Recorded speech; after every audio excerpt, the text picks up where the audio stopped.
Hi everyone, welcome to Chandan logics. SSC GD notification కోసం ఎదురు చూస్తున్న అభ్యర్థులందరికీ ఒక శుభవార్త. ఎస్ఎస్సి జీడీ నోటిఫికేషన్ పడింది. ఈసారి మనకి 39,000+ వేకెన్సీస్తో నోటిఫికేషన్ పడడం జరిగింది.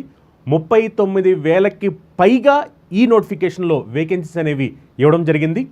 ఎవరైతే students SSC GD examination crack చేయాలి అని అనుకుంటున్నారో వాళ్ళందరికీ కూడా ఇది ఒక మంచి opportunity. Already last time SSC GD ఎగ్జామినేషన్లో మన స్టూడెంట్స్ చాలామంది ఎగ్జామినేషన్ క్లియర్ చేసి ఆల్రెడీ జాబ్స్లో సెటిల్ అవ్వడం జరిగింది. ఈసారి ఒకవేళ మీరు కనుక సీరియస్గా ఎస్ఎస్సి జీడీ ఎగ్జామినేషన్ క్రాక్ చేయాలి అనుకుంటున్నట్లయితే కనుక ఇది మీకు ఒక మంచి ఆపర్చునిటీ. ఎందుకనంటే మనకి వేకెన్సీస్ కూడా 39,000+ వేకెన్సీస్ వచ్చాయి కాబట్టి ఇది ఒక మంచి ఆపర్చునిటీ అనమాట. ఈ వీడియోలో నేను మీకు కంప్లీట్ నోటిఫికేషన్ గురించి ఎక్స్ప్లెయిన్ చేయబోతున్నాను. అసలు దీని ఎగ్జామినేషన్ ప్యాటర్న్ ఎలా ఉండబోతుంది, అలానే ఎడ్యుకేషన్ క్వాలిఫికేషన్ ఏముండాలి, ఏజ్ లిమిట్ ఎంత, అలానే మనకి ఎగ్జామినేషన్ ప్రొసీజర్ ఎలా ఉండబోతుంది, అలానే మనకి మిగిలిన డీటెయిల్స్ అన్నీ కూడా కంప్లీట్గా నేను వీడియోలో షేర్ చేసుకోబోతున్నాను. ఎవరైతే విద్యార్థులు ఎస్ఎస్సి జీడీ నోటిఫికేషన్ కోసం వెయిట్ చేస్తున్నారో ఈ విషయాన్ని మీకు ఉపయోగపడుతుంది అనుకుంటే వీడియోని లైక్ చేయండి. ఇన్ఫర్మేషన్ మీ ఫ్రెండ్స్ ఎవరైనా సరే ఎస్ఎస్సి జీడీ ఎగ్జామినేషన్ రాయాలి అని అనుకున్నట్లయితే కనుక, గవర్నమెంట్ జాబ్ కొట్టాలనుకున్నట్లయితే కనుక వాళ్ళందరికీ కూడా మర్చిపోకుండా ఈ వీడియోని షేర్ చేయండి. ఒకసారి మీరు కనుక ఈ సెలక్షన్ ప్రొసీజర్ని చూసినట్లయితే కనుక ఫస్ట్ మనకి సిబిటి రిటన్ టెస్ట్ జరుగుద్ది. మనకి కంప్యూటర్ బేస్డ్ టెస్ట్ అనమాట. ఫస్ట్ మనకి రిటన్ ఎగ్జామినేషన్ అనమాట. ఎవరైతే స్టూడెంట్స్ రిటన్ ఎగ్జామినేషన్ క్లియర్ చేస్తారో రిటన్ ఎగ్జామినేషన్ క్లియర్ చేసిన తర్వాత వాళ్ళకి ఫిజికల్ టెస్ట్ ఉంటుంది. అర్థమైందా? First written examination, next physical test, ఆ తర్వాత మీకు డాక్యుమెంట్ వెరిఫికేషన్, ఫైనల్గా మెడికల్ ఎగ్జామినేషన్ అనమాట. ఇది step by step procedure. So దీని డీటెయిల్స్ అన్నీ కూడా నేను 1 by 1 క్లియర్గా ఎక్స్ప్లెయిన్ చేస్తాను. ఫస్ట్ అయితే మాత్రం అందరూ కూడా రిటన్ ఎగ్జామినేషన్ రాయాల్సిన అవసరం ఉంటుంది. ఇక్కడ మనకున్న ఒక అడ్వాంటేజ్ ఏమిటి అంటే రిటన్ ఎగ్జామినేషన్లో మీరు చూస్తే కనుక మళ్ళీ దీంట్లో టైర్ 1 టైర్ 2 అలా ఏమీ ఉండవు, ఒకటే ఎగ్జామినేషన్ ఉంటుంది. అర్థమైందా? ఈ ఎగ్జామ్కి సంబంధించిన కంప్లీట్ కోర్స్ మనం యాజ్ పర్ ద సిలబస్ మనం డిజైన్ చేసి లాంచ్ చేయబోతున్నాము. ఈ న్యూ బ్యాచ్ అనేది స్టార్ట్ అవుతుంది. దీనికి సంబంధించి డీటెయిల్స్ తెలుసుకోవాలనుకుంటే మీరు చందన్ లాజిక్స్ యాప్ డౌన్లోడ్ చేయండి, లేదా కింద కనిపించే నెంబర్స్కి కాల్ చేయండి. ఒకసారి మీరు చూస్తే కనుక ఫస్ట్ నేను స్టెప్ బై స్టెప్ ఎక్స్ప్లెయిన్ చేయడం కన్నా ముందర ఒకసారి ఇంపార్టెంట్ డేట్స్ ఒకసారి చూద్దాము. ఇక్కడ మీరు చూస్తే కనుక ఆన్లైన్ అప్లికేషన్ ఫామ్ సబ్మిషన్ చేయడానికి ఎప్పటి నుంచి అంటే 5/9/2024 టు 14/10/2024 అంటే ఆన్లైన్ అప్లికేషన్ ఆల్రెడీ స్టార్ట్ అయ్యింది. మీరు అప్లై చేసుకోవడం స్టార్ట్ చేసుకోవచ్చు. 5th నుంచి అంటే ఈ మంత్ 5వ తారీఖు నుంచి మనకి ఆన్లైన్ అప్లికేషన్ అనేది స్టార్ట్ అవుద్ది. అనగా నిన్నటి నుంచి మనం అప్లై చేసుకోవచ్చు. ఎప్పటి వరకు అంటే నెక్స్ట్ మంత్ 14th వరకు మనం అప్లై చేసుకోవచ్చు. అర్థమైందా? సో నెక్స్ట్ మంత్ 14 వరకు అప్లై చేసుకోవచ్చు.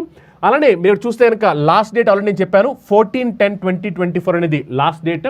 అలానే last date and time for making online fee payment, online fee కట్టడానికి లాస్ట్ డేట్ ఎప్పుడంటే 15/10/2024 23 hours వరకు అనమాట. ఒకసారి మీరు తెలుసుకోవాల్సింది ఏమిటంటే లాస్ట్ మూమెంట్ వరకు దయచేసి ఎవరో కూడా వెయిట్ చేయొద్దు. ఎందుకంటే లాస్ట్ మూమెంట్లో చాలా ఎక్కువ మంది స్టూడెంట్స్ అప్లై చేయడానికి ట్రై చేస్తూ ఉంటారు. అందువల్ల మనకి సర్వర్ బిజీగా ఉండొచ్చు. ఆ టైంలో ఒకవేళ మీరు కొన్నిసార్లు అప్లై చేయడం కూడా కుదరకపోవచ్చు. సో అందుకని నేను మీకు సజెస్ట్ చేసేది ఏమిటంటే ఒకవేళ మీరు కనుక సీరియస్గా ఈసారి ఎస్ఎస్సి జీడీ ఎగ్జామినేషన్ రాసి జాబ్ కొట్టాలి అని ఒకవేళ మీరు కనుక డిసైడ్ అయితే డెఫినెట్గా ఎలాంటి ఆలస్యం చేయకోకుండా వెంటనే అప్లై చేయండి. వెంటనే ఎలాంటి ఆలస్యం చేయకుండా అప్లై చేస్తే ఇప్పుడు మీరు స్టార్టింగ్లో అప్లై చేస్తారు కాబట్టి మనకి అప్లై చేయడం అనేది ఈజీ అవుతుంది. ఓకేనా? అలానే ఇక్కడ మీరు చూస్తే కనుక window for application form correction అంటే మనం ఏదైనా మిస్టేక్స్ చేస్తే అవి కరెక్ట్ చేసుకోవడానికి టైం ఇస్తారు. అది ఎప్పుడు అంటే 5/11/2024 టు 7/11/2024. మోస్ట్లీ మీరు ఎలాంటి మిస్టేక్స్ చేయకోకుండానే అప్లై చేయండి జాగ్రత్తగా. ఒకవేళ ఏదైనా మిస్టేక్స్ వచ్చాయి అనుకుంటే కనుక ఆ మిస్టేక్స్ మాడిఫై చేసుకోవడానికి మనకి ఎప్పుడంటే 5/11/2024 నుంచి 7/11/2024 వరకు ఈ 2 days మనకి టైం ఉంటుంది. అప్పుడు మీరు దాన్ని మాడిఫై చేసుకోవచ్చు. అర్థమైందా? అలానే tentative schedule for examination. So exam ఎప్పుడు జరగవచ్చు అంటే జనవరి లేదా ఫిబ్రవరి 2025. అర్థమైందా? జనవరి లేదా ఫిబ్రవరి 2025 ఎగ్జామ్ జరగడానికి ఛాన్స్ ఉంది. అంటే మీరు ఇప్పటి నుంచి చూసుకుంటే కనుక మనకి ఆల్మోస్ట్ మీరు చూస్తే కనుక 3 months పైనే టైం ఉంది. ఎస్, 3 నెలల పైనే సమయం ఉంది. ఇప్పటి నుంచి మీరు చూసుకుంటే కనుక ఆల్మోస్ట్ మనకి 100 days టైం ఇంకా దానికన్నా ఎక్కువ కూడా రావడానికి అవకాశం ఉంది. ఎందుకంటే ఎగ్జామినేషన్ అనేది జనవరి లేదా ఫిబ్రవరి 2025లో జరుగుతుంది. అర్థమైందా? ఇప్పుడు మనం సెప్టెంబర్లో ఉన్నాము. ఆల్మోస్ట్ మీరు చూసుకుంటే కనుక ఈజీగా మనకి 3 months ఇంకా ఎక్కువే రావడానికి ఛాన్స్ అనేది ఉంది. ఓకేనా? నెక్స్ట్ ఇక్కడ మీరు చూడొచ్చు, government strives to have a work force which reflects gender balance and women candidates are encouraged to apply. చూడండి, ఇది ఒక మంచి ఇనిషియేషన్, మీరు జాగ్రత్తగా గమనించవచ్చు. కొంతమంది అంటే జనరల్గా చాలామంది ఉమెన్ కూడా అప్లై చేస్తుంటారు. లాస్ట్ టైం మన దగ్గర ఆల్రెడీ ఉమెన్ కోచింగ్ తీసుకుని జాబ్ కొట్టిన వాళ్ళు కూడా ఉన్నారు. అలా ఇక్కడ చాలా క్లియర్ చెప్తున్నారు, జెండర్ బ్యాలెన్సింగ్ కోసం ఉమెన్ని కూడా ఎక్కువ అప్లై చేయడానికి గవర్నమెంట్ ఎంకరేజ్ చేస్తుంది. సో ఎవరైతే లేడీస్ ఒకవేళ మీరు కనుక ఎస్ఎస్సి జీడీ ఎగ్జామినేషన్ రాయాలి అని అనుకున్నట్లయితే కనుక డెఫినెట్గా ఇది ఒక మంచి ఆపర్చునిటీ, దీన్ని యూటిలైజ్ చేసుకోండి. అలానే ఒకవేళ మీకు ఏమైనా సందేహాలు ఉన్నట్లయితే కనుక డెఫినెట్గా మీరు మాకు కాల్ చేసి ఆ డౌట్స్ని క్లియర్ చేసుకోవచ్చు. ఆ జాబ్ ఎలా ఉంటుంది, మీరు ఆ జాబ్ చేయడానికి కంఫర్టబుల్గా కాదా, ఇలాంటి డీటెయిల్స్ చాలామందికి తెలియక లేకపోతే దాని గురించి నాలెడ్జ్ లేక మనం అప్లై చేయడం వద్దులే అని కొంతమంది అనుకుంటుంటారు. అలా ఒకవేళ ఎవరైనా ఫీల్ అవుతున్నట్లయితే కనుక దీనికి సంబంధించిన ఇన్ఫర్మేషన్ మీరు తెలుసుకోవడం కోసం డెఫినెట్గా మీరు కింద స్క్రోల్ అవుతున్న నెంబర్స్కి కాల్ చేసి మాట్లాడి మీ డౌట్స్ క్లారిఫై చేసుకోవచ్చు. ఒకవేళ మీరు కంఫర్టబుల్ అనుకుంటే ఆబ్వియస్లీ మీరు అప్లై చేసుకోవచ్చు. But end of the day తెలుసుకోండి, ఇది సెంట్రల్ గవర్నమెంట్ ఉద్యోగం, చాలా మంచి ఉద్యోగం. ఒకవేళ మీకు దీని గురించి నాలెడ్జ్ లేకపోతే తెలుసుకుని అప్లై చేయండి. అంతేగాని మనకి వచ్చిన ఆపర్చునిటీని మాత్రం అనవసరంగా జార విడుచుకోవద్దు. తర్వాత మీరు గవర్నమెంట్ జాబ్ కొడదామన్నా, తర్వాత మళ్ళీ మీకోసం నోటిఫికేషన్ వేయమన్నా ఎప్పుడు వచ్చుద్ది ఏమిటి, అప్పుడు సిచ్యువేషన్ ఎలా ఉంటుంది, అప్పుడు మీరు రాయడానికి అప్పుడు మీరు ఎలా ఉండబోతున్నారు ఏంటి అవన్నీ ఎవరు తెలియదు.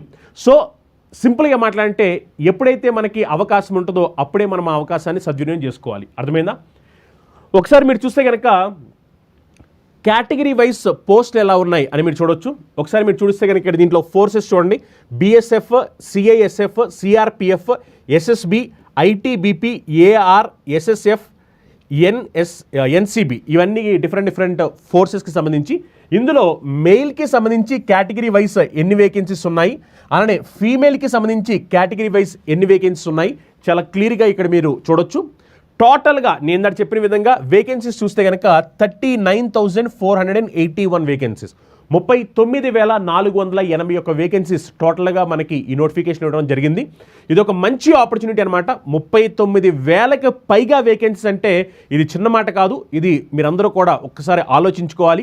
ఎవరైతే విద్యార్థులు సెంట్రల్ గవర్నమెంట్ జాబ్ మీరు ఎస్ఎస్సి జీడీలో జాబ్ కొట్టాలనుకుంటున్నారో వాళ్ళందరికీ కూడా ఇది ఒక మంచి ఆపర్చునిటీ. మీరు కనుక సీరియస్గా ప్రిపేర్ అయితే, హార్డ్ వర్క్ చేస్తే డెఫినెట్గా మీరు జాబ్ సాధిస్తారు. ఎందుకంటే మనకి సిబిటి ఎగ్జామినేషన్ అనేది ఓన్లీ ఒక్కసారి జరుగుద్ది. మళ్ళీ మీరేమి 2-3 ఎగ్జామ్స్ రాయాల్సిన అవసరం లేదు, ఒక్కసారి జరుగుద్ది. ఆ ఎగ్జామినేషన్ ప్రొసీజర్ ఎలా ఉంటుందని చెప్తాను. దానికి సంబంధించిన complete guidance, coaching, strategy, planning మొత్తం అన్నీ కూడా మనమే చెప్పబోతున్నాము. మీకు సిలబస్ మొత్తం అంతా కూడా కవర్ చేస్తూ యాజ్ పర్ ఎస్ఎస్సి జీడీ మొత్తం సిలబస్ అంతా కూడా మీకు కవర్ చేయడం జరుగుతుంది అనమాట. మీతో జాబ్ కొట్టించే విధంగా మేము మీకు కావాల్సిన కంప్లీట్ ప్రిపరేషన్, స్ట్రాటజీ, కోచింగ్ మొత్తం అన్నీ కూడా మేమే ప్రొవైడ్ చేస్తాము.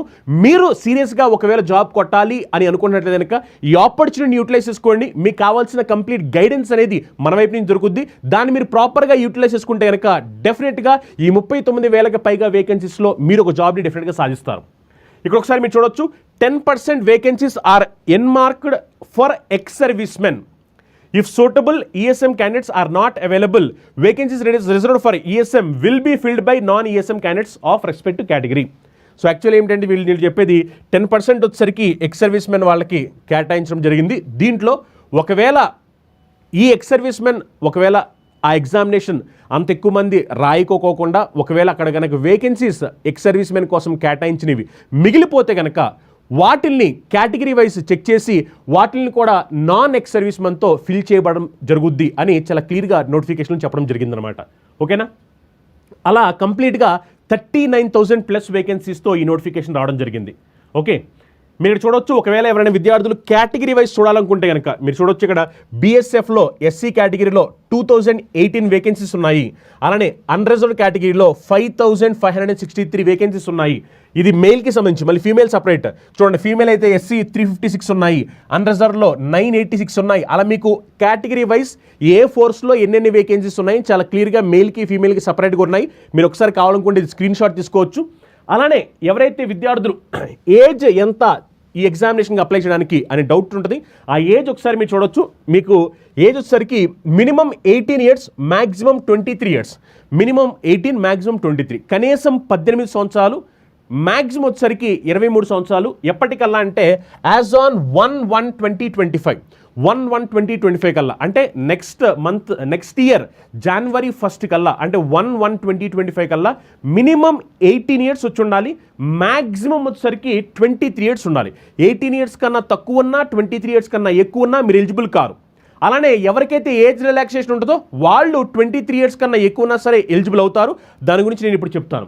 ఓకే, మీరు చూడొచ్చు, క్యాండిడేట్స్ బార్న్ నాట్ బిఫోర్ 2/1/2022, అంటే 2/1/2022 కన్నా ముందల, అలానే లేటర్ దాన్ 1/1/2007, 1/1/2007 తర్వాత ఒకవేళ ఎవరైనా కనుక పుట్టినట్లయితే కనుక వాళ్ళు, అంటే 1/1/2025 అనే బ్రాకెట్ ఏదైతుందో దాని పాయింట్ ఆఫ్ వ్యూలో వాళ్ళు చెప్పడం జరుగుతుంది అనమాట.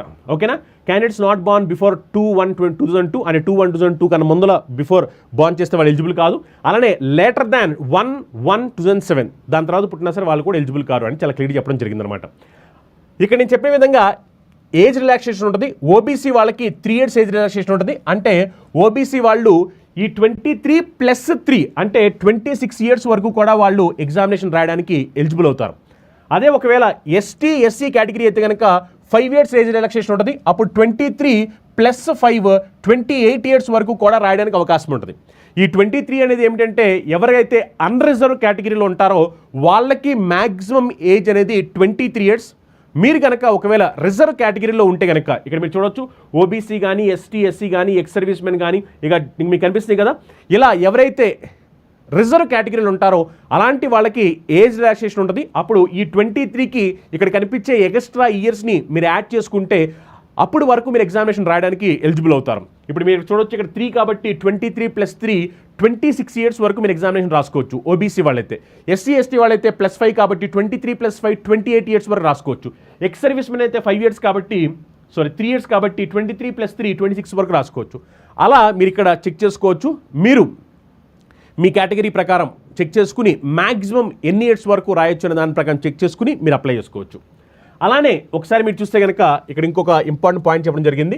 Date of birth filled by the candidate in the online application form and the same record in the matriculation or secondary examination certificate will be accepted by the commission for determining the age and no subsequent request for change will be considered or granted. చాలా చాలా చాలా important point. So date of birth మీరు ఏదైతే apply చేసినప్పుడు ఇస్తారో అది ఎగ్జాక్ట్గా మీరు మెట్రికులేషన్ లేదా సెకండరీ ఎగ్జామినేషన్ సర్టిఫికేట్ ఏదైతే ఉంటుందో, అంటే మీ 10th క్లాస్ సర్టిఫికేట్ ఏదైతే ఉంటుందో దానికి మ్యాచ్ అవ్వాలి అని చెప్తున్నారు అనమాట.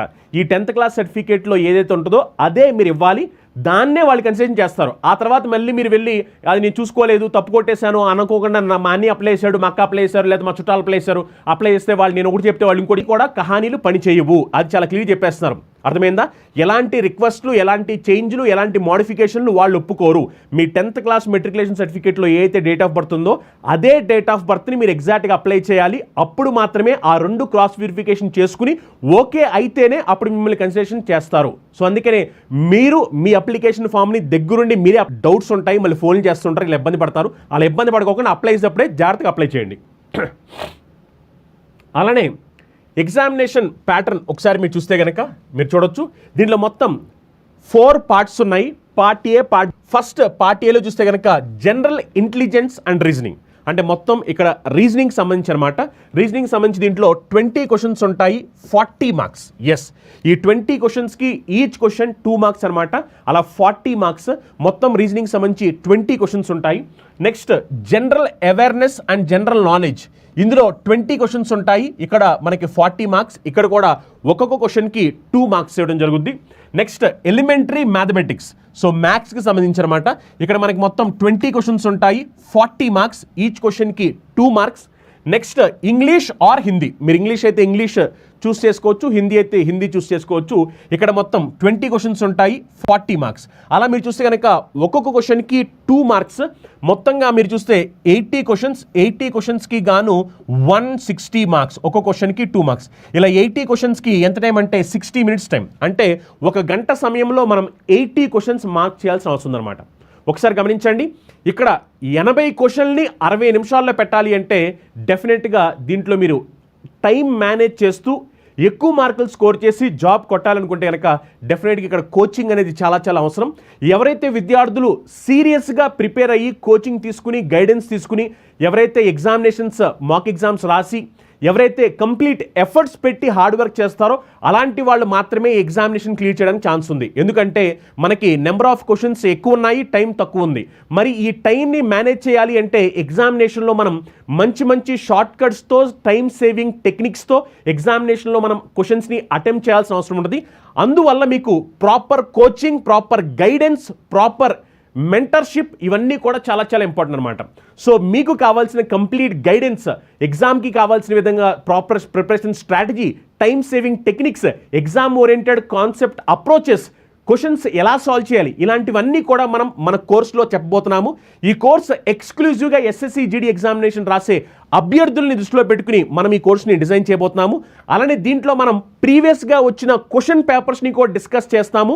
అందువల్ల మీకు పాతప్పుడు క్వశ్చన్స్ ఎలా వచ్చాయి అంటే 2024లో ఎస్ఎస్జిడి ఎగ్జామినేషన్ జరిగింది, దాని ముందు కూడా జరిగాయి, అక్కడ క్వశ్చన్స్ ఎలా వస్తున్నాయి, వాటిని ఎలా సాల్వ్ చేయి, ఎగ్జామినేషన్ పాయింట్ ఆఫ్ వ్యూలో మనకున్న తక్కువ టైంలో ఎక్కువ క్వశ్చన్స్ యాక్యురేట్గా రాంగ్స్ పెట్టుకోకుండా ఎక్కువ ఎలా సాల్వ్ చేయాలి, ఎక్కువ మార్క్స్ ఎలా తీసుకురావాలి అని మేమే లైవ్లో క్వశ్చన్స్ని సాల్వ్ చేస్తూ క్వశ్చన్ పేపర్ని సాల్వ్ చేస్తూ మీకు ఎగ్జామినేషన్ ఎలా ఉండబోతుంది అనేది కంప్లీట్గా మేము మీకు చూపించబోతున్నాము. దాంతోపాటు మీరు కూడా ఎగ్జామినేషన్ పాయింట్ ఆఫ్ వ్యూలో ఎలా ఉంటుంది ఏంటి అని తెలుసుకుని మీరు కూడా అవి అటెంప్ట్ చేసి మీ స్కోర్ని ఇంప్రూవ్ చేసుకుంటూ ఉంటే డెఫినెట్గా మీరు ఎక్కువ మార్క్స్ సాధిస్తారు. అర్థమవుతుందా? అలా మీకు దీంట్లో ఉన్న కంప్లీట్ సిలబస్ మొత్తం అంతా మనం కవర్ చేయబోతున్నాం. రీజనింగ్ కవర్ చేస్తాము, జనరల్ అవేర్నెస్ కవర్ చేస్తాము, నెక్స్ట్ అలానే మ్యాథమెటిక్స్ కవర్ చేస్తాము, ఇంగ్లీష్ కూడా కవర్ చేయడం జరుగుతుంది అనమాట. అలానే ఇక్కడ మీరు చూడొచ్చు, all questions will be objective multiple choice type అనమాట. The computer based examination will be conducted in English, Hindi and 13 regional languages. ఈ 13 రీజనల్ లాంగ్వేజెస్లో ఎవరైతే విద్యార్థులు తెలుగులో కూడా ఎగ్జామినేషన్ జరుగుద్దా అని అనుకునే వాళ్ళందరి కోసం ఇక్కడ క్లియర్గా చెప్పడం జరిగింది. ఆ 13 రీజనల్ లాంగ్వేజెస్ ఏమిటి అనేది, అందులో మనకి తెలుగు కూడా ఉంది. ఇక్కడ చూడొచ్చు, అస్సామీ, బెంగాలీ, గుజరాతీ, కన్నడ, కొనంకి, మలయాళం, మణిపూర్, మరాఠీ, ఒడియా, పంజాబీ, తమిళ్, తెలుగు అండ్ ఉర్దూ. సో ఈ ఇంగ్లీష్, హిందీతో పాటు 13 రీజనల్ లాంగ్వేజ్లో కూడా ఎగ్జామ్ జరగబోతుంది. అందులో తెలుగు కూడా ఉంది కాబట్టి ఎవరైతే విద్యార్థులు తెలుగులో కూడా ఎగ్జామినేషన్ రాయాలి అనుకున్నారో వాళ్ళందరికీ కూడా ఇది ఒక మంచి అవకాశం, దాన్ని సద్వినియోగం చేసుకోండి. అలానే నెగిటివ్ మార్కింగ్ ఉందా అని చాలామంది స్టూడెంట్స్ అడుగుతారు. ఎస్, 1/4 నెగిటివ్ మార్కింగ్ ఉంది. మీరు రాంగ్ ఆన్సర్ పెడితే దానికి 1/4 నెగిటివ్ మార్కింగ్ అనేది తీయడం జరుగుతుంది అనమాట. అర్థమైందా? అలా మీరు ఇది ఎగ్జామినేషన్ ప్రొసీజర్ CBT 1కి సంబంధించి. మీరు ఎప్పుడైతే ఈ ఎగ్జామినేషన్ క్లియర్ చేస్తారో కంప్యూటర్ బేస్డ్ టెస్ట్, ఈ కంప్యూటర్ బేస్డ్ టెస్ట్ క్లియర్ చేస్తే ఆబ్వియస్లీ మీరు ఇంకా నెక్స్ట్ లెవెల్కి వెళ్ళిపోతారు. మళ్ళీ ఇంక మీరు ఎగ్జామ్స్ అలాంటివి ఏమి ఉండవు. ఆ తర్వాత అంతా కూడా మీకు నాకు చెప్పిన విధంగా మీకు అక్కడ ఫిజికల్ టెస్ట్ ఉంటుంది, నెక్స్ట్ అలానే సర్టిఫికేట్ వెరిఫికేషన్, మెడికల్ టెస్ట్ ఇలాంటివి ఉంటే తప్ప ఇంకా మళ్ళీ మీకు ఎగ్జామినేషన్స్ అంటూ సబ్జెక్ట్ పాయింట్ ఆఫ్ వ్యూలో ఏమీ పెట్టరు. ఫస్ట్ ఇక్కడ జరిగే ఎగ్జామినేషనే ఎగ్జామినేషన్. అర్థమైందా? ఒకసారి మీరు కనుక శాలరీ చూస్తే కనుక లెవెల్ 1లో మీరు చూస్తే కనుక ₹18,000 to 56,900 అంటే 18,000 నుంచి 56,900 వరకు రావడానికి శాలరీ అవకాశం ఉంది లెవెల్ 1లో. అదే లెవెల్ 3 అయితే కనుక మీరు చూడొచ్చు 21,700 to 69,100 అంటే 21,700 నుంచి 69,100 రూపాయలు వరకు జీతం అనేది వేరీ అవడానికి అవకాశం ఉందన్నమాట. అర్థమైందా? అలా దీంట్లో లెవెల్ 1 అలానే లెవెల్ 3 శాలరీ అనేది ఇక్కడ ఇవ్వడం జరుగుతుంది. ఓకే, ఇక్కడ మీరు చూడొచ్చు education qualification. So education qualification మీరు చూస్తే కనుక యాజ్ ఆన్ 1/1/2025 కల్లా candidates must have passed the matriculation or 10th class examination from a recognized board or university as on or before cut-off date of 1/1/2025. So 1/1/2025 కల్లా ఏంటంటే 10th class pass అయి ఉండాలి అని చెప్పబడుతున్నారు. So 10th class eligibility ఉన్న వాళ్ళందరూ కూడా దీనికి eligible అవుతారు. ఓకేనా? 10th క్లాస్ పాస్ అయి ఉండాలి. ఎప్పటికల్లా అంటే 1/1/2025 ఒక రికగ్నైజ్డ్ యూనివర్సిటీ నుంచి 10th క్లాస్ మీరు పాస్ అయి ఉండాలన్నమాట. Okay, next candidates who have not acquired the essential educational qualification as on the stipulated date 1/1/2025 will not be eligible and need not apply. చూడండి, చాలా క్లియర్ చెప్పారు. ఎవరికైతే ఈ 10th క్లాస్ పాస్ అనేది 1/1/2025 కల్లా 1/1/2025 కల్లా ఎవరికైతే 10th క్లాస్ పాస్ అనేది ఎలిజిబిలిటీ ఉండదో వాళ్ళు అప్లై చేయాల్సిన అవసరం లేదని చాలా క్లియర్ చెప్పారు. మీకు 1/1/2025 కల్లా 10th క్లాస్ పాస్ అయినట్టు మీ దగ్గర సర్టిఫికేట్ ఉందా, అప్పుడు మీరు అప్లై చేయండి. ఒకవేళ లేకపోతే మీరు అప్లై చేయడానికి ఎలిజిబుల్ కాదు అని చాలా క్లియర్గా నోటిఫికేషన్లో చెప్పడం జరుగుతుంది అనమాట.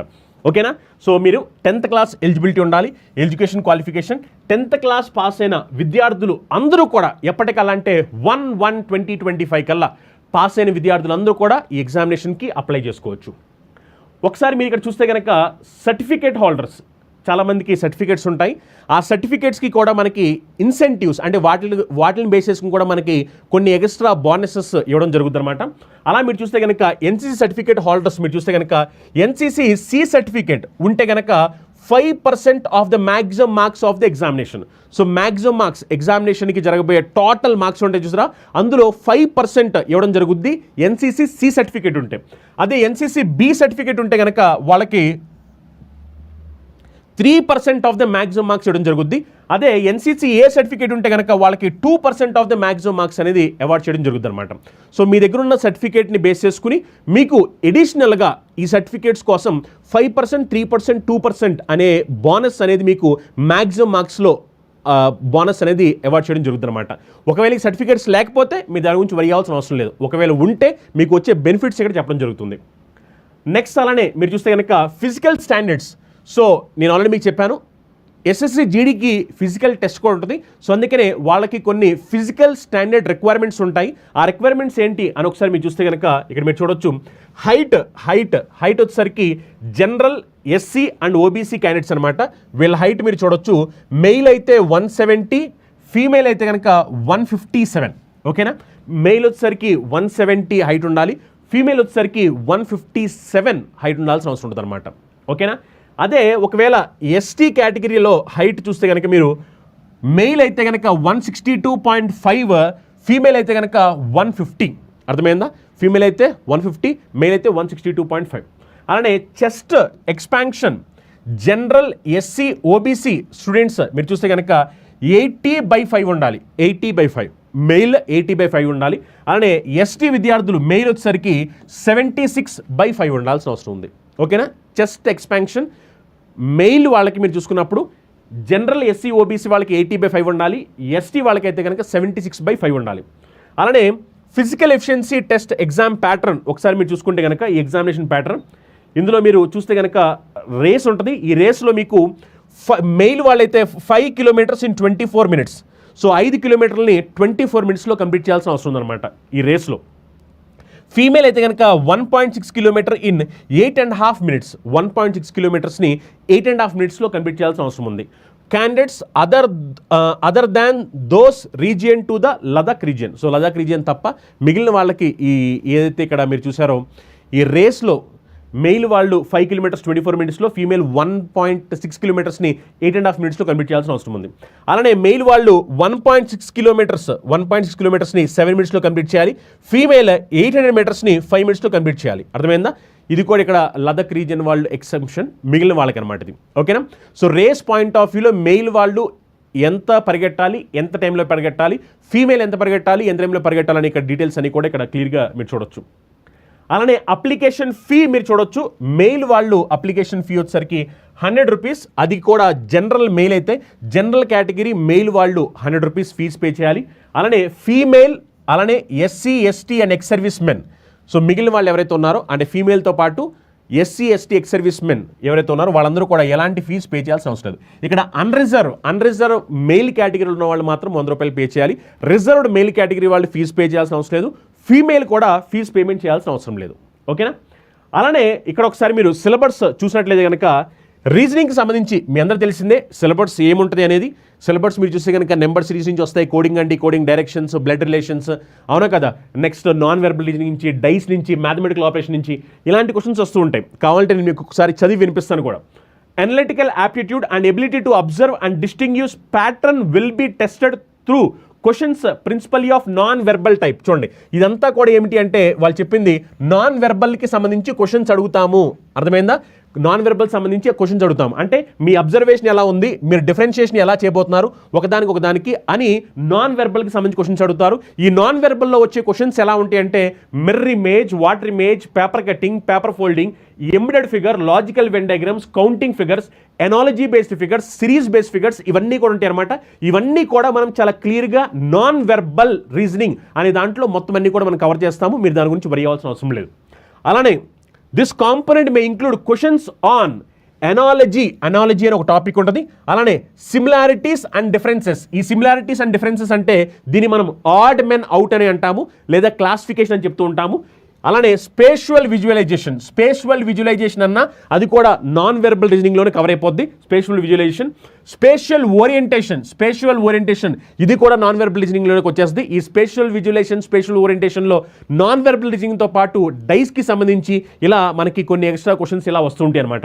అలానే విజువల్ మెమరీ కూడా నాన్ వెర్బల్ రీజనింగ్లోకి వస్తుంది. నెక్స్ట్ డిస్క్రిమినేషన్ అంటే నథింగ్ బట్ డిఫరెన్షియేషన్ లేదా ఆడ్ వన్ కనుక్కోవాలి, ఇలాంటివి అనమాట. నెక్స్ట్ అబ్జర్వేషన్ కూడా దీనికి సంబంధించింది. రిలేషన్షిప్ కాన్సెప్ట్ అంటే బ్లడ్ రిలేషన్, రక్త సంబంధాలు, ఓకేనా. అర్థమెటికల్ రీజనింగ్ అంటే నథింగ్ బట్ మ్యాథమెటికల్ ఆపరేషన్స్ అనమాట. దానికి సంబంధించి కూడా మనం డిస్కస్ చేస్తాము. ఫిగరల్ క్లాసిఫికేషన్ అంటే బొమ్మలు ఇచ్చి దాంట్లో డిఫరెంట్గా ఏది ఉంది అని అడుగుతుంటారు. అలాంటి క్వశ్చన్స్ మనం నాన్ వెర్బల్లో కవర్ చేస్తాము. అర్థమెటిక్ నెంబర్ సిరీస్కి సంబంధించి క్వశ్చన్స్ వస్తాయి. Next non verbal series already చెప్పాను. నాన్ వెర్బల్ రీజనింగ్లో అవన్నీ కూడా కవర్ అవుతాయి. Coding and decoding etcetera cover అవుతుంది. ఎక్సెట్రా అని అక్కడ మీకు వదిలేస్తారు. ఆ ఎక్సెట్రాలోనే మీరు మిగిలిన కూడా కవర్ చేసుకోవాలి. లెటర్ సిరీస్ కవర్ చేసుకోవాలి. నెక్స్ట్ డైరెక్షన్స్ కవర్ చేసుకోవాలి. నెక్స్ట్ మనకి డైస్ అని మెన్షన్ చేయలేదు, డైస్ కవర్ చేసుకోవాలి. అలానే మనకి ఇలా చెప్పుకుంటూ పోతే ఇంకేవైతే క్వశ్చన్స్ ఆడడానికి అవకాశం ఉందో డిక్షనరీ ఆర్డర్ కవర్ చేసుకోవాలి. ఇలాంటివన్నీ కూడా అంటే ఇక్కడ ఉన్న సిలబస్ అలానే ప్రీవియస్ పేపర్స్లో వచ్చిన సిలబస్ ఏతుందో అదంతా కూడా మనం ఇంక్లూడ్ చేసి మీకు కావాల్సిన కంప్లీట్ సిలబస్ కూడా మనం దీంట్లో కవర్ చేయబోతున్నాము. నెక్స్ట్ అలానే general knowledge and general awareness. మీ అందరూ తెలిసిందే ఈ జనరల్ అవేర్నెస్లో మనకి కరెంట్ అఫైర్స్తో పాటుగా, ఎందుకంటే కరెంట్ అఫైర్స్ డెఫినెట్గా ఉంటుంది, కరెంట్ అఫైర్స్తో పాటుగా మనం పాలిటీ చదువుకోవాలి, హిస్టరీ చదువుకోవాలి, జాగ్రఫీ చదువుకోవాలి, ఎకానమీ చదువుకోవాలి, ఫిజిక్స్, కెమిస్ట్రీ, బయాలజీ చదువుకోవాలి. అలానే మనకి స్టాటిక్ జీకే పార్ట్ కూడా చదువుకోవాల్సిన అవసరం ఉంటుంది అనమాట. అవన్నీ కూడా ఇక్కడ కవర్ అవుతాయి. అదే ఇక్కడ వాళ్ళు మెన్షన్ చేస్తారు. కావాలంటే ఒకసారి నేను చదువుతాను. Questions in this component will be aimed at the testing the candidate general awareness of the environment around him. Questions will also be designed to test the knowledge of current events, such matters of everyday observations and experience in their scientific aspects as may be expected of any educated person. The test will also include questions relating to India and its neighboring countries, especially pertaining to sports, history, culture, geography, economic science, general polity, Indian constitution and scientific research, etc. చూడండి నేను చెప్పినవన్నీ కూడా అంటే polity, economy, geography, history, physics, chemistry, biology ఇవన్నీ కూడా దీంట్లో cover అవ్వడం జరుగుతుంది అనమాట. సో ఇది జనరల్ అవేర్నెస్ అండ్ జనరల్ నాలెడ్జ్లో కవర్ చేయబోయేది. ఇదంతా కూడా మనం కవర్ చేస్తాం. నెక్స్ట్ అలానే మ్యాథమెటిక్స్, మీ అందరూ తెలిసిందే మ్యాథమెటిక్స్ సంబంధించి క్వశ్చన్స్ ఎలా ఉంటాయి అనేది. దీంట్లో మీరు చూస్తే కనుక డెసిమల్స్కి సంబంధించి క్వశ్చన్స్ ఉంటాయి, ఫ్రాక్షన్స్కి సంబంధించి క్వశ్చన్స్ ఉంటాయి, నెంబర్స్కి సంబంధించి క్వశ్చన్స్ ఉంటాయి, average, ages, percentage, data interpretation. Next అలానే మీరు చూస్తే కనుక time and work, time and distance, simple interest, compound interest, profit and loss ఇవన్నీ కూడా ఉంటాయి. ఇక్కడ మీరు చూడొచ్చు. ఇక్కడ చూస్తే కనుక క్లియర్గా వాళ్ళు చెప్పడం జరిగింది problems related to number system. So number system సంబంధించి ప్రాబ్లమ్స్ వస్తాయి. ఎప్పుడైతే నెంబర్ సిస్టమ్ అంటారో ఈ నెంబర్ సిస్టంలో మీరు చూస్తే కనుక డెసిమల్స్కి సంబంధించి, ఫ్రాక్షన్స్కి సంబంధించి, అలానే మనకి డివిజిబుల్ రూల్ సంబంధించి ఇలా మనకి నెంబర్ సిస్టమ్ని లింక్ అయి ఉన్న క్వశ్చన్స్ అన్ని కూడా అడగడం జరుగుద్ది. అలానే whole numbers, decimals and fractions and relationship between the numbers, fundamental arithmetic operations, percentage, ratio and proportion, average, interest, profit and loss, discount, mensuration, time and distance, ratio and time and work etcetera. ఈ మొత్తం syllabus అంతా కూడా మనం cover చేయబోతున్నాము. మొత్తం అన్నీ కూడా మనం కవర్ చేస్తాము. అర్థమైందా? ఎప్పుడైతే ఎక్సెట్రా అంటారో మనకి కొన్ని అడిషనల్గా స్టాటిస్టిక్స్ లాంటి చాప్టర్స్ కూడా రావడానికి ఛాన్స్ ఉంది. అవి కూడా మనం దీంట్లో ఇంక్లూడ్ చేస్తాము. ఓకేనా? నెక్స్ట్ అలానే ఇంగ్లీష్ లేదా హిందీ, అది ఇంగ్లీష్ అయితే ఇంగ్లీష్ లేదా హిందీ అయితే హిందీ సబ్జెక్ట్ సెలెక్ట్ చేసుకున్న దాని ప్రకారం దీని మీద కూడా ఎగ్జామినేషన్ ఉంటుంది. మనం ఇంగ్లీష్కి సంబంధించి సిలబస్ మొత్తం అంతా కూడా కవర్ చేస్తాము. ఇంగ్లీష్కి సంబంధించి ఎవరైతే విద్యార్థులు ఇంగ్లీష్ సెలెక్ట్ చేసుకోబోతున్నారో వాళ్ళకి ఎస్ఎస్సి జీడీ సంబంధించిన కంప్లీట్ ఇంగ్లీష్ మనం కవర్ చేస్తాము. అందులో మీకు రీడింగ్ కాంపిటీషన్ కవర్ అవుతుంది, fill in the blanks cover అవుతాయి, స్పాటింగ్ ఎర్రర్స్ కవర్ అవుతాయి, నెక్స్ట్ వచ్చేసరికి మనకి పారాజింపుల్ కవర్ అవుతాయి. అలా మీ ఎగ్జామినేషన్లో వచ్చే అన్నీ కూడా మనం కవర్ చేయబోతున్నాము. అర్థమైందా? ఇది కంప్లీట్ సిలబస్కి సంబంధించిన డీటెయిల్డ్ అనాలిసిస్ అనమాట. ఈ సిలబస్ మొత్తం అంతా కూడా మనం కవర్ చేయబోతున్నాము. ఈ కోర్స్ ఏదైతే నేను చెప్పానో ఇది ఎస్ఎస్సి జీడీ సంబంధించి ఎక్స్క్లూజివ్గా డిజైన్ చేసిన కోర్స్. ఇందులో మీకు 450 గంటల వరకు క్లాస్ ఉంటాయి అనమాట. ఇందులో మీకు కంప్లీట్గా సిలబస్లో ఉన్న విధంగా రీజనింగ్ కవర్ చేయడం జరుగుద్ది, general knowledge and awareness cover చేయడం జరుగుద్ది, మ్యాథమెటిక్స్ కవర్ చేయడం జరుగుద్ది, ఇంగ్లీష్ కూడా కవర్ చేయడం జరుగుద్ది అనమాట. ఈ 4 సెక్షన్స్ని కూడా సిలబస్లో ఉన్న ప్రతి టాపిక్ని డీటెయిల్డ్గా ఎక్స్ప్లెయిన్ చేయడంతో పాటు ప్రీవియస్ ఎగ్జామినేషన్లో వచ్చిన క్వశ్చన్ పేపర్స్ని కూడా కన్సిడరేషన్ తీసుకుంటూ అక్కడ ఇంకేమైనా టాపిక్స్ మిస్ అయిపోతే ఆ టాపిక్స్ని కూడా మనం డిస్కస్ చేస్తాము. అలానే క్వశ్చన్ పేపర్స్ని కూడా ఎక్స్ప్లెయిన్ చేస్తాము. ప్రీవియస్ ఎగ్జామినేషన్లో వచ్చిన క్వశ్చన్ పేపర్స్ని కూడా మనం ఎక్స్ప్లెయిన్ చేస్తాము. దానివల్ల మీకు కూడా మీ ప్రిపరేషన్ ఎలా వెళ్తుంది, ఎగ్జామినేషన్లో క్వశ్చన్స్ ఎలా వస్తున్నాయి, అలాంటి డీటెయిల్స్ అన్నీ కూడా మీకు తెలుస్తాయి. కాబట్టి దీంట్లో మీకు కంప్లీట్గా క్లాసెస్ ఉంటాయి. అలానే మీకు ప్రతి సబ్జెక్టుకి సంబంధించి క్లాసెస్తో పాటు మీకు పీడిఎఫ్ మెటీరియల్ ఇవ్వడం జరుగుద్ది. ప్రతి సబ్జెక్ట్ అలానే ప్రతి టాపిక్ అవగానే దానికి సంబంధించిన టాపిక్ వైజ్ ఎగ్జామ్స్ ఉంటాయి. ఫుల్ లెంత్ ఎగ్జామ్స్ కండక్ట్ చేస్తాము. దాంతోపాటు మీకు కంప్లీట్గా ప్రీవియస్ క్వశ్చన్ పేపర్స్ ఏవైతే ఉన్నాయో ఆ ప్రీవియస్ క్వశ్చన్ పేపర్స్ని కూడా మనం కొన్ని క్వశ్చన్ పేపర్స్ని తీసుకుని లైవ్లో మీకు ఎక్స్ప్లెయిన్ చేయడం జరుగుద్ది. మీరు కూడా ఆ లైవ్ క్లాసెస్లో పార్టిసిపేట్ చేస్తూ ఆ లైవ్ క్లాసెస్ని వింటూ ఎగ్జాక్ట్గా క్వశ్చన్ పేపర్స్ ఎలా వచ్చాయి, పాతప్పుడు క్వశ్చన్స్ ఎలా అడిగారు, అవి మనం ఎలా సాల్వ్ చేయొచ్చు అని నేను సాల్వ్ చేసినప్పుడు మీరు కూడా ట్రై చేస్తూ అవన్నీ కూడా మీరు లైవ్లో చేయొచ్చు అనమాట. అలా దీంట్లో కంప్లీట్గా క్లాసెస్, ఎగ్జామ్స్, మెటీరియల్స్ అన్నీ కూడా ప్రొవైడ్ చేయడం జరుగుద్ది. ఈ కోర్స్ మీకు ఇంగ్లీష్లో సపరేట్గా ఉంటుంది, తెలుగులో సపరేట్గా ఉంటుంది. ఇంగ్లీష్లో క్లాసులు వినాలనుకున్న వాళ్ళు ఇంగ్లీష్లో వినొచ్చు, తెలుగులో క్లాసులు వినాలనుకున్న వాళ్ళు తెలుగులో వినొచ్చు. ఈ కోర్స్ కంప్లీట్గా మీకు మొత్తం ఈ సిబిటికి సంబంధించిన కంప్యూటర్ బేస్డ్ టెస్ట్ మొత్తం అంతా కూడా మనం కవర్ చేయబోతున్నాము. ఇది మీకు 2000 రూపాయలకి ఆఫర్లో అవైలబిలిటీ ఉంది. ఇది లిమిటెడ్ పీరియడ్ ఆఫర్. ఎవరైతే విద్యార్థులు ఎస్ఎస్సి జీడీ ఎగ్జామినేషన్ క్రాక్ చేయాలనుకుంటున్నారో వాళ్ళు ఈ ఆపర్చునిటీని యూటిలైజ్ చేసుకోండి. ఈ ఆఫర్ మనం లిమిటెడ్ పీరియడ్ పెట్టడం జరుగుతుంది. ఈ ఆఫర్ మీరు చూస్తే కనుక 7, 8, 9 ఈ 3 రోజులు మాత్రమే ఈ ఆఫర్ అనేది అవైలబిలిటీ ఉంటుంది. 7, 8, 9 ఈ 3 రోజులు మాత్రమే. 7, 8, 9 సెప్టెంబర్ 2025 ఈ 3 డేస్ మాత్రమే ఆఫర్ అవైలబిలిటీ ఉంటుంది. ఆ తర్వాత మళ్ళీ దీని ప్రైస్ అనేది మీకు 2250 రూపీస్ అయిపోద్ది. ఆ తర్వాత సేమ్ ప్రైస్ అనేది మీకు 2250 అయిపోద్ది. మీరు ఒకవేళ అది తీసుకోవాలనుకున్నట్లయితే కనుక 2000 రూపాయలకి ఇప్పుడు మీకు ఇది ఆఫర్లో అవైలబిలిటీ ఉంది. అందుకనే ఆఫర్లో ఉంది కాబట్టి మీరు దీన్ని తీసుకోండి. సీరియస్గా ఎవరైతే విద్యార్థులు ప్రిపేర్ అవ్వాలి అనుకుంటున్నారో వాళ్ళందరికీ డెఫినెట్గా ఈ కోర్స్ ఉపయోగపడబోతుంది. మీకు కావాల్సిన కంప్లీట్ సజెషన్స్ కానీ, ప్రిపరేషన్ స్ట్రాటజీ కానీ, ఎగ్జామినేషన్ పాయింట్ ఆఫ్ మీకు కావాల్సిన గైడెన్స్ కానీ ఇవన్నీ కూడా మనం ప్రొవైడ్ చేయడం జరుగుతుంది. మీకు ఏమైనా హెల్ప్ కానీ, డౌట్స్ కానీ, సజెషన్స్ కానీ ఉంటే కనుక డెఫినెట్గా మీరు మాకు కాల్ చేయొచ్చు, మాతో మాట్లాడవచ్చు, మీ డౌట్స్ కూడా క్లారిఫై చేసుకోవచ్చు. అర్థమైందా? ఇది కంప్లీట్గా ఈ నోటిఫికేషన్ సంబంధించిన కంప్లీట్ డీటెయిల్స్. ఇది ఒక మంచి ఆపర్చునిటీ. ఎందుకంటే 39,000 పైగా వేకెన్సీ అంటే ఇది ఒక చిన్న మాట కాదు. ఈ ఆపర్చునిటీ యూటిలైజ్ చేసుకోండి. అలానే మీకు డౌట్స్ ఉంటే కూడా మీ డౌట్స్ అని కూడా క్లారిఫై చేస్తాను ఒకసారి. ఎస్, ఎగ్జామ్ ఎప్పుడు సార్, హైట్ ఎంత, ఇవన్నీ కూడా నేను చెప్పేశాను. Yes, okay. లైవ్లో పార్టిసిపేట్ చేసిన విద్యార్థులు ఎవరైతే ఉన్నారో ఈ డీటెయిల్స్ అని కూడా నేను చెప్పాను. ఇది క్లియర్గా చూడండి ఈ వీడియో, మీకు మొత్తం డౌట్స్ అని కూడా క్లారిఫై అవుతాయి. ఇంకా ఒకవేళ మీకు ఏం డౌట్స్ ఉన్నట్లయితే కనుక అప్పుడు మీరు కింద స్క్రోల్ నెంబర్స్కి కాల్ చేసి డౌట్స్ అని కూడా క్లారిఫై చేసుకోండి. అలానే ఈ ఇన్ఫర్మేషన్ మీకు ఉపయోగపడినట్లయితే కనుక వీడియోని లైక్ చేయండి. మొదటిసారి ఛానల్ చూసినట్లయితే ఛానల్ సబ్స్క్రైబ్ చేసుకోండి. మీ ఫ్రెండ్స్ ఎవరైనా సరే సెంట్రల్ గవర్నమెంట్ జాబ్ కొట్టాలి అనుకున్నట్లయితే కనుక వాళ్ళందరికీ కూడా మర్చిపోకుండా ఈ వీడియోని షేర్ చేయండి. మళ్ళీ కలుసుకుందాం. Thank you.